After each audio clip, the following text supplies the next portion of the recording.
Le Mali est en situation d'escalade avec l'Algérie. C'est inédit. Et cela est arrivé par la volonté d'un seul homme, le général Assimi Goïta,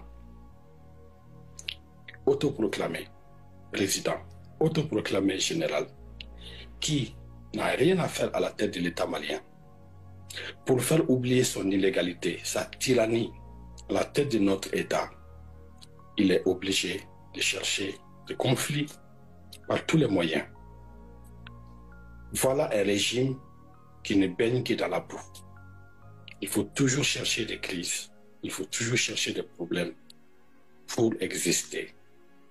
Il faut toujours caresser l'orgueil national pour faire oublier toute l'illégalité de ce régime et pour faire oublier l'échec patent de ce régime en matière de sécurité. Tous les voisins et surtout à cette grande voisine qui aurait pu être protectrice, parce que nous le savons tous, si l'Algérie voulait embêter le Mali, elle aurait pu depuis très longtemps reconnaître l'indépendance de l'Azawad, reconnaître l'Azawad en tant qu'État. L'Algérie ne l'a pas fait. Tout ce qu'elle a demandé, c'était qu'on aille aux élections pour qu'elle puisse être sereine afin de pouvoir négocier un partenaire diplomatique, politique, social et économique. Mais le Mali n'arrive pas à sortir de cet engrenage des conflits à créer avec tout le monde pour ne pas organiser les élections, parce qu'elle n'arrive pas à juguler la crise politique, sociale et économique et surtout sécuritaire. Voilà.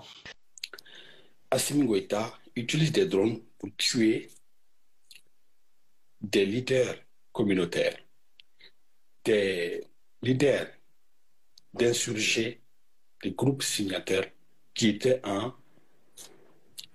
accord de paix avec l'État malien.